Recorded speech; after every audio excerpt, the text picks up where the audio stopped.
Namaku Marni, orang-orang memanggilku Bu Marni. Aku tinggal sendiri di sebuah rumah tua di pinggiran desa, tak jauh dari pematang sawah yang kini lebih sering ditumbuhi ilalang daripada padi. Sudah 5 tahun lamanya aku menjalani hari-hari sunyi ini.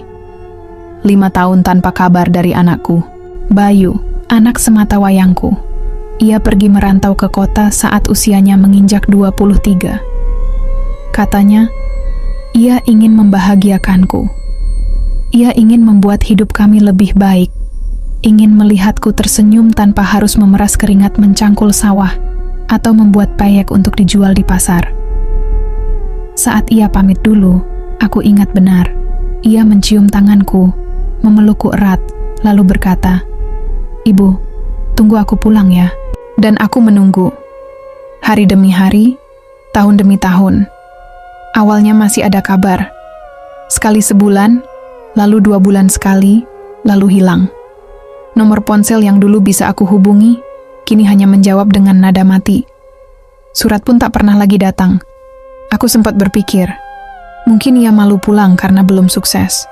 Tapi apakah itu harus membuatnya tak memberi kabar sama sekali? Di rumah ini, hanya ada aku dan kenangan. Aku tak pernah mengubah susunan kamar Bayu. Spray biru kesukaannya masih terpasang. Mainan kecil pemberianku waktu ia masih SD masih tertata di rak. Aku bahkan masih menyimpan 1 botol minyak rambut murah yang dulu sering ia pakai. Setiap malam Jumat, aku selalu memasak makanan kesukaannya. Sayur lodeh dan tempe goreng. Bukan karena aku berharap ia pulang malam itu, tapi karena aku merasa ia akan mencium bau masakanku dari jauh. Entah dimanapun ia berada. Malam itu, hujan turun sejak sore. Deras, menusuk udara dengan dingin yang mencengkeram tulang. Aku duduk di ruang tengah, menatap jendela yang tertutup rapat oleh embun. Lampu redup berpendar kuning, sesekali bergetar seperti hendak padam. Di hadapanku, sepiring sayur lodeh mengepul, dan 2 potong tempe goreng sudah mulai dingin. Meja makan kecil itu masih kuatur untuk 2 orang, seperti biasa. Aku tidak menangis. Tidak malam itu. Aku hanya diam, menanti sesuatu yang bahkan tak pasti. Lalu terdengar suara seseorang mengetuk pintu depan rumahku. 3 ketukan pelan, lembut, seperti ketukan anak yang takut membangunkan ibunya. Aku membeku. Siapa yang datang malam-malam begini di tengah hujan? Dengan langkah perlahan, aku bangkit dan menuju pintu. Detak jantungku mengiringi tiap langkah. Aku tahu itu tak masuk akal. Tapi entah kenapa ada harapan kecil yang tumbuh, harapan yang selama ini kupendam dan kupendam agar tak menyakitiku. Tanganku gemetar saat memutar kunci pintu. Bunyi gesekan kayu terdengar saat pintuku buka perlahan. Tak ada siapa-siapa di sana, tapi lantai teras rumahku basah. Bukan karena hujan, sebab atap teras masih utuh. Jejak air kecil terlihat memanjang dari arah jalan setapak menuju depan pintu. Seperti jejak langkah kaki seseorang. Aku melangkah keluar, menatap kiri dan kanan. Gelap dan basah. Tak ada siapapun. Angin membawa bau tanah dan hujan ke lubang hidungku. Aku memeluk tubuhku sendiri. Dinginnya bukan hanya dari cuaca. Aku menutup pintu kembali, tapi langkahku terhenti saat aku melihat lantai dalam rumahku basah. Tepat di depan pintu, genangan kecil air tampak membentuk tapak-tapak samar menuju arah kamar Bayu. Aku berdiri lama sekali di sana, membiarkan tubuhku menggigil. Kepalaku penuh tanya, tapi hatiku hanya tahu satu hal. Bayu. Itu Bayu. Malam itu aku tak tidur. Aku duduk di depan kamarnya, mendekap bantal kecil yang dulu ia bawa dari waktu kecil. Aku menunggu suara lain. Aku menunggu ketukan lain. Tapi yang kudengar hanyalah detak jam tua dan hujan yang perlahan reda. Dan di tengah sunyi yang menusuk, aku mengucapkan doa dalam hati. Nak, kalau engkau benar di sini, kalau engkau pulang malam ini, jangan pergi lagi. Ibu tak kuat menunggu lebih lama lagi. Air mataku jatuh di lantai. Tapi tak ada yang membalas. Tak ada suara. Tak ada sentuhan. Hanya sunyi yang menatapku dari bayangan. Namun, saat aku membuka mata keesokan harinya, ada sesuatu yang berubah. Piring makan yang semalam masih penuh, kini tinggal separuh. Dan di atas meja, sendok itu jatuh ke lantai. Sejak malam itu, rumahku tidak pernah benar-benar tenang lagi. Pagi setelah hujan deras itu, aku menemukan sisa makanan yang semalam sudah kutata rapi di meja makan. Sayur lodeh yang mestinya masih utuh kini tinggal separuh, dan tempe gorengnya satu hilang. Aku tahu betul aku tak menyentuhnya. Aku juga tak punya binatang peliharaan. Semua jendela terkunci. Tak ada jejak binatang liar yang masuk. Tapi di atas lantai yang mengkilap, sendok makan itu jatuh menghadap ke kursi tempat Bayu biasa duduk. Kepalaku berputar mencari penjelasan logis, tapi hati ini sudah tahu jawabannya. Bayu. Beberapa hari setelahnya, suara langkah itu mulai terdengar. Pelan, hampir seperti desiran angin, tapi tetap cukup jelas untuk membuat bulu kudukku berdiri. Langkah itu muncul sekitar jam 2 pagi. Suara pelan seperti kaki telanjang yang menyentuh ubin. Dimulai dari arah dapur, lalu perlahan menuju ruang tengah, dan berhenti tepat di depan pintu kamar Bayu. Aku tak berani keluar dari kamar. Aku hanya duduk diam di ranjang, menahan napas, memeluk bantal seperti anak kecil. Kadang langkah itu berhenti, seolah mendengarkan detak jantungku. Kadang terdengar seperti seseorang berdiri cukup lama di depan kamarku, hanya 1 meter dari tempat aku tidur. Tapi setiap kali kuberanikan diri untuk mengintip keesokan paginya, rumahku tampak seperti biasa. Tak ada jejak kaki, tak ada tanda kerusakan. Hanya pintu kamar Bayu seringkali sedikit terbuka. Padahal aku yakin menutupnya rapat. Suatu malam, aku memberanikan diri mengintip dari sela pintu kamarku. Langit malam menggantung sunyi di luar, lampu minyak kecil di ruang tengah menyala redup.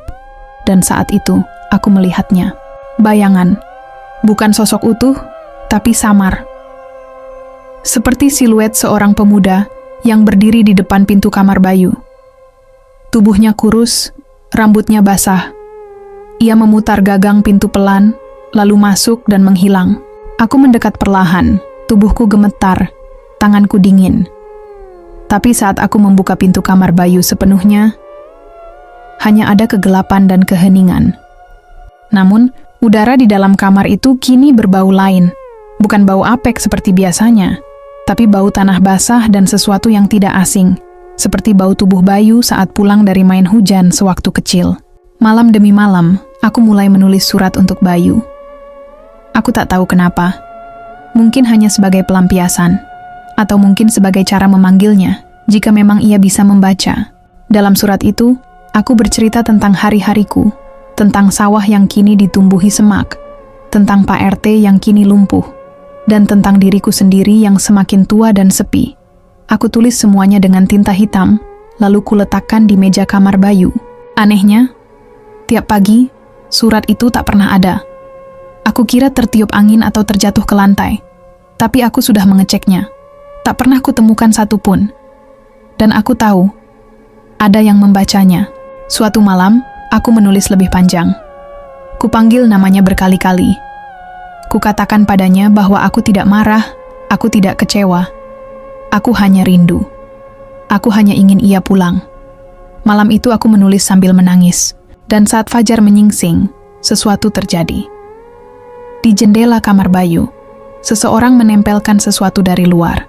Sebuah kertas, dengan tulisan tangan, bukan tulisanku.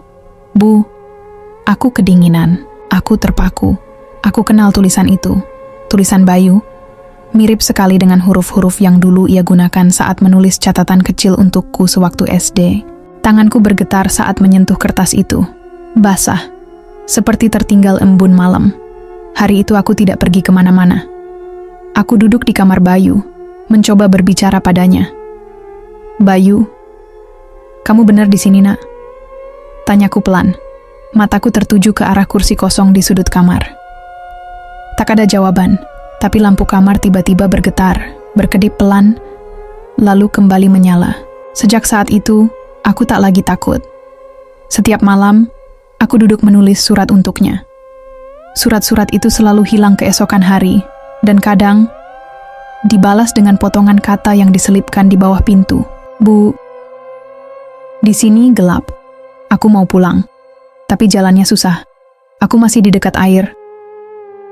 Kalimat terakhir membuatku bertanya-tanya. Apa maksudnya di dekat air? Aku mencoba mencari tahu, bertanya ke Pak Lurah, lalu ke beberapa warga. mereka hanya menggeleng pelan. Tapi suatu sore, seorang pemuda bernama Wawan datang ke rumahku. Ia bekerja sebagai tukang pembersih jembatan di desa sebelah. Wajahnya tampak ragu saat berbicara, tapi akhirnya ia berkata, "Bu Marni, maaf, saya cuma mau tanya, anak Ibu Bayu 5 tahun lalu sempat lewat jalur belakang ke kota ya?" Aku mengangguk.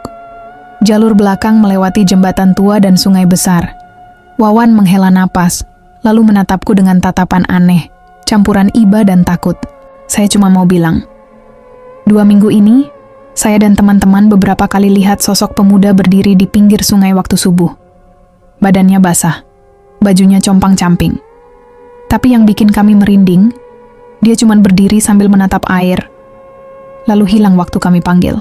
Aku terdiam, tubuhku lemas. Satu malam, waktu saya lebih dekat, saya lihat ada kalung kecil di lehernya. Ada tulisan namanya, Bayu. Aku jatuh terduduk di lantai. Air mataku jatuh pelan, bukan karena takut, tapi karena hatiku baru saja hancur untuk kedua kalinya. Setelah pertemuan dengan Wawan hari itu, hatiku seperti dihantam 2 dunia sekaligus. Dunia kenyataan dan dunia harapan yang sejak lama kutanam. Bayu, selama ini mungkin memang tak pernah benar-benar jauh. Tapi bukan karena ia masih hidup di kota. Bukan karena ia sibuk atau melupakan ibunya, melainkan karena ia tak pernah sampai. Hari-hari berikutnya terasa seperti hidup dalam kabut. Aku mulai kehilangan arah antara siang dan malam. Aku tak lagi memasak sayur lodeh tiap Jumat, tapi aku tetap duduk menunggu. Setiap malam, aku meletakkan kertas kosong di meja kamarnya.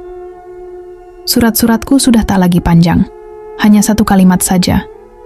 "Nak, jika kau bisa mendengar ibu, katakan sesuatu. Tunjukkan jalan pulangmu." Dan pada malam ketiga setelah pertemuan itu, aku bermimpi. Bukan mimpi biasa. Aku tahu betul, ini bukan dari pikiranku sendiri. Dalam mimpiku, aku berdiri di tengah kabut tebal. Tak ada warna, hanya kelabu, seperti dunia yang kehabisan cahaya.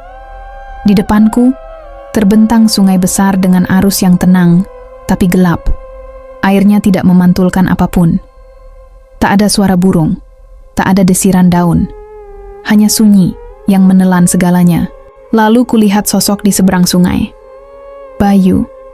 Ia berdiri di sana, memakai baju yang sama seperti saat ia pamit pergi 5 tahun lalu. Kemeja kotak-kotak lengan panjang dan celana jeans yang sudah lusuh. Tapi tubuhnya basah kuyup. Rambutnya menempel di dahi, dan kulitnya pucat seperti habis direndam terlalu lama. Ia tak bicara, hanya menatapku dengan sorot mata yang hampa tapi memohon. Aku ingin berteriak, ingin memanggilnya, tapi suaraku tak keluar. Mulutku terbuka, tapi tak satu pun kata bisa kubentuk. Bayu lalu mengangkat tangannya. Telunjuknya menunjuk ke sisi sungai tempatku berdiri. Tepat di bawah kaki kiriku, sebuah benda kecil mencuat dari lumpur sungai yang dingin. Sebuah tas kecil, aku mengenalnya. Itu tas selempang hitam milik Bayu. Tas yang ia bawa saat berangkat merantau. Kupungut perlahan, dan saat kubuka, ada sesuatu di dalamnya. Dompet. Isinya basah dan penuh lumpur, tapi foto kecilku masih ada di sana. Bayu tersenyum. Tapi senyum itu bukan senyum bahagia. Itu senyum sedih, senyum rindu, senyum orang yang belum bisa pulang. Aku terbangun dengan tubuh penuh keringat dingin. Langit di luar masih gelap. Hanya suara jangkrik yang terdengar dari kejauhan. Tapi di dalam kamar Bayu, pintunya terbuka lagi. Dan di atas meja, surat kosong yang tadi kutinggalkan telah terisi. Dengan tulisan tangan yang kini kuragukan apakah milik Bayu atau bukan. Bu, aku jatuh waktu malam. Aku kedinginan. Aku nggak bisa naik. Airnya deras. Aku tunggu ibu. Tangisku pecah malam itu. Bukan karena takut, tapi karena akhirnya aku tahu, Bayu tak pergi karena melupakan. Ia pergi karena terjebak. Pagi itu aku menuju sungai di jalur belakang yang disebut Wawan. Sungai itu memang tak ramai dilalui orang lagi sejak dibangunnya jalan utama ke kota. Jembatan kayunya sudah lapuk dan hampir roboh. Di sekeliling, semak belukar tumbuh tinggi, menutupi sebagian besar pinggiran aliran air. Aku berdiri di atas batu besar di tepi sungai, tempat yang paling mirip dengan lokasi dalam mimpiku. Aku memejamkan mata, mengabaikan suara gemericik air dan angin yang menerpa tubuh Renta ini. Lalu, kuucapkan kata-kata itu dengan pelan. "Bayu, kalau kau ada di sini, beritahu ibu, tunjukkan dirimu, walau hanya sekali, ibu akan bantu kau pulang." Beberapa detik tak terjadi apa-apa, tapi tiba-tiba angin berhenti. Sunyi merayap di sekitarku, dan air sungai yang semula tenang mulai bergerak, membentuk pusaran kecil di dekat akar pohon yang tumbuh di seberang. Aku melangkah lebih dekat, menunduk melihat pusaran itu. Di dalam air yang gelap, aku melihat sesuatu. Kain. Seperti potongan baju yang tersangkut di akar di bawah permukaan air. Dengan dibantu Wawan dan beberapa warga yang akhirnya ku minta tolong, kami mulai mencari lebih teliti. Butuh 2 hari penuh pencarian, sebelum seseorang berteriak dari arah hilir sungai. Mayat tersangkut di antara akar pohon besar, tertutup lumpur dan ranting. Tubuhnya sudah membusuk, nyaris tak bisa dikenali. Tapi kalung kecil di lehernya, kalung yang kuberikan pada Bayu saat ulang tahunnya yang ke-17, masih menggantung di sana. Di belakangnya, terselip dompet kecil. Di dalamnya, foto diriku, buram dan pudar. Tanganku gemetar saat menyentuh barang-barang itu. Tubuhku jatuh terduduk, dan kali ini, aku menangis dengan suara pecah. Tangisan 5 tahun yang tertahan, akhirnya pecah di bibir sungai ini. Bayu, anakku, akhirnya ditemukan. Tapi ini belum akhir. Karena meski jasadnya telah ada, rohnya masih menunggu satu hal. Jalan pulang yang sebenar-benarnya. Dan aku tahu, aku harus membawanya sendiri. Hari itu, langit mendung seperti turut berduka. Awan-awan kelabu menggantung rendah, seolah menahan hujan agar jatuh tepat saat waktunya tiba. Warga desa mulai berdatangan ke rumahku, sebagian menyalami tangan dengan pelan dan ragu, sebagian lagi hanya menunduk tanpa berani menatap mata. Kabar ditemukannya jasad Bayu menyebar cepat. Tidak ada lagi yang berani berbisik di balik punggungku. Tidak ada lagi yang bertanya-tanya kenapa aku masih menunggu anak yang sudah pasti lupa pulang. Kini mereka tahu. Dan aku pun tahu, anakku tidak pergi karena tak sayang. Ia pergi karena tak bisa kembali. Jenazah Bayu dibawa dengan sangat hati-hati. Kami memandikannya, membungkusnya dengan kain kafan baru, dan untuk pertama kalinya dalam 5 tahun, rumah ini kembali dipenuhi dengan wangi air mawar dan doa-doa. Tapi bukan doa selamat, melainkan doa pelepasan. Setelah proses selesai, aku duduk sendiri di ruang tengah, di hadapan peti kecil dari kayu jati yang sudah lama disiapkan. Peti itu dulunya dibuat oleh ayah Bayu, semasa hidupnya, untuk menyimpan berkas-berkas penting keluarga. Tapi aku tahu, peti ini memang punya tujuan lain. Entah kenapa, dalam hatiku yang terdalam, aku merasa sejak awal, jati itu memang tumbuh untuk anak kami. Tanganku gemetar saat menyentuh permukaan peti yang halus itu. Di atasnya, kutempelkan satu foto kecil.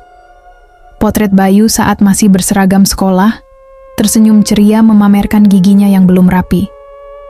Matanya menatap lensa dengan penuh harapan, penuh mimpi tentang masa depan yang ingin ia kejar. "Bu, nanti kalau aku sukses, ibu jangan kerja lagi ya.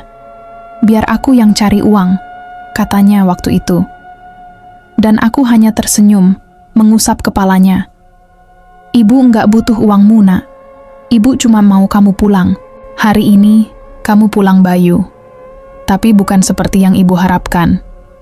Sebelum jenazah dibawa ke makam keluarga, aku meminta waktu sebentar. Semua orang menyingkir, menyisakan aku dan peti itu. Aku duduk di lantai, dekat dengan kepalanya. Kubacakan surat-surat lamaku yang tak pernah terkirim. Surat yang kutulis setiap malam Jumat, satu persatu. Suaraku bergetar, kadang tercekat, kadang pecah. Tapi aku membacanya semua, karena aku ingin Bayu tahu bahwa aku tak pernah berhenti menanti. Satu demi satu kalimat mengalir seperti hujan yang akhirnya jatuh.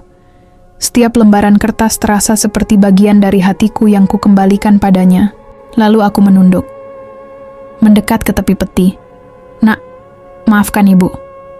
Ibu nggak tahu kau tersesat. Ibu nggak tahu kau terjebak di sana sendirian. Tapi sekarang kau pulang ya, Nak. Kau sudah di rumah.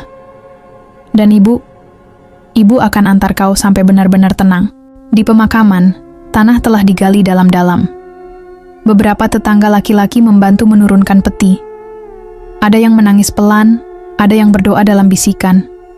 Tapi aku tetap diam, menatap tanah yang akan menjadi rumah terakhir anakku. Saat peti diturunkan perlahan, seekor burung hitam tiba-tiba terbang dari pohon beringin di sisi makam. Ia berputar di atas lubang makam 1 kali, lalu melesat ke langit, menembus awan mendung yang semakin menebal. Setelah itu, hujan turun deras. Seolah langit sendiri tak sanggup menahan tangisnya lebih lama. Aku berdiri di sana cukup lama setelah semua orang pulang. Hanya aku dan pusara baru itu. Batu nisan sederhana dari kayu jati dengan ukiran nama Bayu Prasetyo, 2001-2020. Pulanglah nak. Ibu sudah menunggumu. Dan saat aku membacanya, aku merasa, untuk pertama kalinya dalam 5 tahun, hatiku tenang. Ada sesuatu yang luruh dari dalam dada. Bukan luka, tapi beban. Beban yang telah lama kupikul. Namun malam itu, saat aku kembali ke rumah dan membuka pintu kamar Bayu untuk terakhir kalinya, kulihat sesuatu yang membuat napasku tercekat. Di atas meja, surat-suratku yang tadi kubacakan telah dibundel rapi dengan benang merah, dan di sampingnya sebuah amplop baru. Kertasnya basah, seperti baru diambil dari tempat lembab, tapi tulisan di depannya jelas. Untuk ibu, dari Bayu. Tanganku gemetar saat membukanya. Di dalamnya, hanya ada secarik kertas kecil dengan tulisan yang mirip. Nyaris seperti tangan anak laki-lakiku dulu, waktu baru belajar menulis. Maaf Bu, aku nggak bisa pulang sendiri. Tapi sekarang aku sudah tenang. Terima kasih udah tungguin aku. Aku sayang Ibu. Air mataku jatuh tanpa bisa kutahan. Ku kepal kertas itu ke dada, dan tubuhku perlahan roboh ke lantai kayu yang dingin. Tangisku tak keras, tapi dalam. Seperti suara jiwa yang akhirnya melepas separuhnya pergi. Bayu sudah pulang, tapi belum semua selesai. Karena sejak malam itu, suara pintu kamarnya masih sesekali terbuka sendiri. Sudah 3 hari sejak pemakaman Bayu. Rumah ini kembali sunyi, lebih sunyi dari sebelumnya. Dulu, aku menunggu dengan harapan. Ada langkah kaki di depan pintu, ada ketukan di malam hari. Tapi kini aku hanya duduk diam di kursi tua, menatap pintu yang tak akan pernah terbuka lagi oleh sosok anakku yang bernyawa. Namun, ada sesuatu yang ganjil. Sejak malam pertama setelah pemakaman, jendela kamar Bayu terbuka sendiri setiap tengah malam. Awalnya kupikir itu angin, tapi angin tak akan bisa memutar kait yang kukunci dengan kuat. Keesokan paginya, gorden tipis di kamar itu selalu berayun. Seperti ada seseorang yang baru saja berdiri di sana, mengintip keluar atau ke dalam. Aku mencoba mengabaikannya. Bayu sudah tenang, kataku pada diri sendiri, berulang kali. Tapi dalam hati kecilku, ada suara yang berkata lain. Mungkin belum. Malam keempat, aku memutuskan untuk berjaga. Duduk di depan kamar Bayu dengan lampu remang dan secangkir teh yang tak disentuh. Jam dinding berdetak pelan. Setiap detik terdengar seperti langkah kaki di dalam kepalaku. Pukul 12 malam, kait jendela berputar sendiri. Aku tertegun. Perlahan bangkit, mendekati pintu kamar yang sedikit terbuka. Hati-hati, seperti takut membangunkan sesuatu yang tengah berdiam di dalam. Langkahku pelan menyusuri lantai kayu, berderit ringan di bawah telapak kaki. Kamar itu remang, hanya disinari cahaya bulan dari jendela. Dan di sana, tepat di sisi ranjang, Bayu berdiri membelakangiku. Tubuhnya tampak seperti semula. Kaos putih yang biasa ia kenakan di rumah, celana pendek, rambut sedikit berantakan, tapi kulitnya pucat, dan tangannya menggenggam sesuatu. Aku mematung, napasku tercekat, tubuh terasa seperti tak memiliki tulang, tapi tidak ada rasa takut, hanya keharuan yang menumpuk. Bayu, bisikku. Ia tak menoleh, hanya berdiri diam, menatap keluar jendela yang terbuka. Lalu ia mengangkat tangan, membuka telapak, dan memperlihatkan benda yang digenggamnya. Sebuah gantungan kunci kecil, bentuk bola dunia, yang dulu kuberikan saat ia lulus SMA. Gantungan itu hilang bertahun lalu. Katanya ia jatuh saat perjalanan ke terminal. Tapi kini, gantungan itu kembali di tangannya. Tanpa suara, Bayu menunduk, meletakkannya di atas meja belajar. Ia menggeser sebuah buku harian tua ke arahku, buku yang sudah lama aku cari sejak ia pergi. Kemudian, perlahan, tubuhnya mulai memudar. Kabut tipis membungkus tubuh pucatnya, dan hanya dalam beberapa detik, ia menghilang, menyisakan ruang kosong dan udara dingin. Aku melangkah maju, mendekat ke meja. Tanganku gemetar saat menyentuh gantungan kunci itu, masih hangat. Seolah baru saja dipegang tangan yang hidup. Kubuka buku harian Bayu. Halaman-halamannya lembab, tinta sebagian pudar, tapi masih bisa terbaca. Hari ketiga di kota. Aku kerja serabutan. Ibu pasti khawatir, tapi aku belum bisa pulang. Aku dapat teman baru, namanya Damar. Dia ajak aku kerja di proyek bangunan dekat sungai. Hari ini hujan deras. Jalan pulang licin. Damar duluan naik motor. Aku jalan kaki lewat jembatan belakang. Lalu, halaman terakhir, ada suara dari bawah jembatan. Kukira anak kecil jatuh. Aku menoleh, lalu terpeleset. Tasku jatuh lebih dulu. Aku ikut terbawa. Airnya deras sekali. Aku coba berpegangan, tapi halaman itu berhenti di sana. Tinta mencoret bagian terakhir. Tapi aku tahu, itulah akhir dari tulisannya. Akhir hidupnya. Bayu ingin aku tahu apa yang terjadi. Ia ingin kisahnya lengkap. Bukan hanya luka, bukan hanya kehilangan, tapi kebenaran. Malam itu aku tidur sambil memeluk buku harian itu. Dan untuk pertama kalinya, aku bermimpi bukan bertemu Bayu, tapi melihatnya dari jauh, berdiri bersama seorang pria muda, mungkin Damar, di sisi sungai yang lain, melambai perlahan, lalu berbalik dan berjalan ke arah cahaya. Ketika bangun, aku tahu, ada satu hal lagi yang harus kulakukan. Pagi harinya, aku pergi ke sungai tempat ia ditemukan. Di sana, di sisi akar pohon besar, aku menanam batu nisan kecil. Bukan untuk jasadnya, tapi untuk kenangan terakhirnya.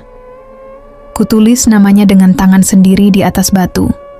Bayu, anakku yang tak sempat pamit, dan di bawahnya, kau sudah pulang, kini tenanglah. Namun saat aku hendak pulang, dari balik semak, kudengar suara seperti langkah kaki kecil. Lalu, suara yang tak pernah kudengar selama bertahun-tahun. Lirih, lembut, jauh, tapi jelas. Ibu, aku menoleh cepat, tapi tak ada siapa-siapa. Hanya angin yang menyapu rambutku, dan daun-daun yang berjatuhan dari pohon tua. Aku tersenyum kecil. Ya nak, ibu dengar, ibu selalu dengar. 3 minggu sudah berlalu sejak Bayu pulang. Tapi tidak ada lagi ketukan di malam hari. Tak ada suara pintu terbuka, tak ada jendela yang terbuka sendiri. Rumah ini tetap sunyi. Tapi kini, sunyi yang berbeda. Bukan sunyi yang menyakitkan. Bukan sunyi penuh penantian. Tapi sunyi yang ikhlas. Sejak malam itu di sungai, aku merasa ada sesuatu yang berubah dalam diriku. Luka di dada memang belum sepenuhnya hilang, tapi kini ia tidak berdarah lagi. Ia tinggal sebagai bekas, sebagai pengingat bahwa pernah ada yang begitu kucintai, dan akhirnya harus kulepaskan. Orang-orang desa mulai kembali menyapaku tanpa rasa kasihan. Mereka tak lagi melihatku sebagai ibu yang kehilangan anak, melainkan sebagai seseorang yang telah merelakan. Beberapa bahkan bilang, aura rumahku kini tak lagi berat. Katanya udaranya lebih hangat. Entah dari mana mereka tahu. Pagi itu, aku duduk di teras rumah, menatap pekarangan kecil yang dulu sering dipakai Bayu bermain bola.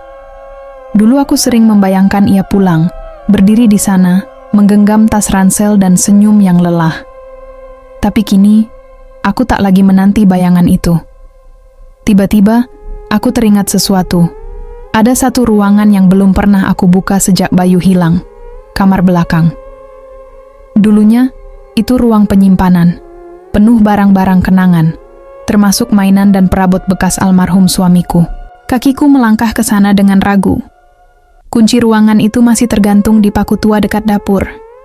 Saat ku buka pintunya, debu menyergap wajahku, tapi udara di dalam tidak sepekat yang kukira. Justru sebaliknya, ada bau wangi samar, seperti bunga kenanga dan daun sirih. Aku melangkah masuk. Di dalamnya, rak-rak kayu tua menyimpan tumpukan kotak, buku lama, dan satu koper besar berwarna hitam yang sudah sobek sedikit di pinggirannya. Koper itu milik Bayu, yang katanya akan ia bawa kalau kelak benar-benar merantau. Kupeluk koper itu, lalu kubuka perlahan. Di dalamnya, bukan pakaian atau perlengkapan kerja, tapi hal-hal kecil yang menyentuh hatiku. Lukisan tangannya saat TK, sepatu kecil penuh lumpur, foto-foto kami saat berlibur ke pantai. Dan di bawahnya, sebuah buku bersampul kulit coklat tua. Aku tak pernah melihatnya sebelumnya. Kujilat jari pelan dan membuka halaman pertamanya. Jika aku tidak sempat pulang, aku ingin ibu tahu ini semua. Di buku itu Bayu menulis mimpi-mimpinya. Satu persatu, ditulis dengan huruf besar-besar yang masih lugu. Aku ingin punya rumah kecil buat ibu. Aku mau kerja yang halal dan bantu tetangga. Aku nggak mau bikin ibu khawatir. Aku sayang ibu. Mataku basah membaca semuanya. Di balik usianya yang muda, Bayu menyimpan perasaan dalam yang tak pernah benar-benar ia ucapkan. Ia hanya menyimpan semuanya di sini. Mungkin karena ia tahu, suatu hari aku akan membacanya.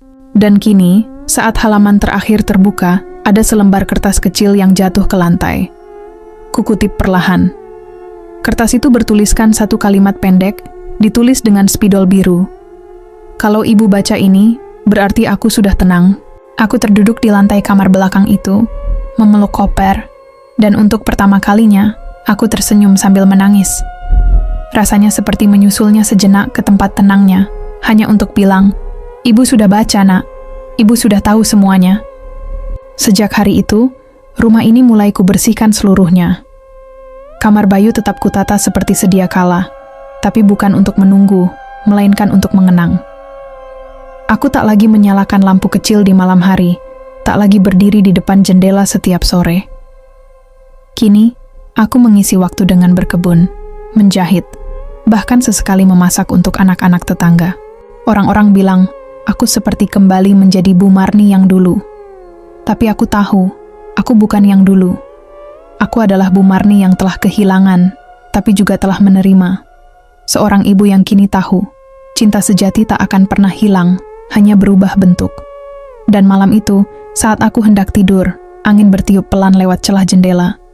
Gordon bergoyang lembut, menyapu pipiku. Di ambangnya, ada gantungan kunci bola dunia, yang entah sejak kapan pindah dari kamar ke sana.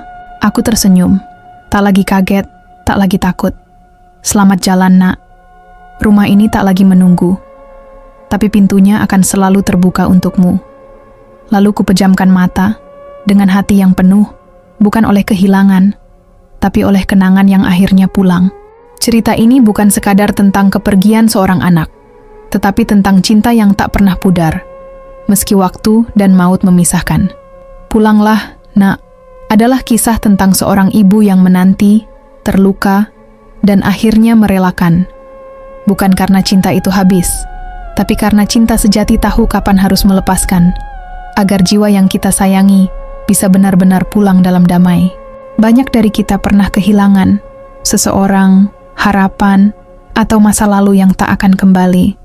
Tapi seperti Bu Marni, kita belajar bahwa kehilangan bukan akhir dari segalanya. Terkadang, justru dari ruang kosong itulah tumbuh kekuatan untuk menerima dan mengenang tanpa luka.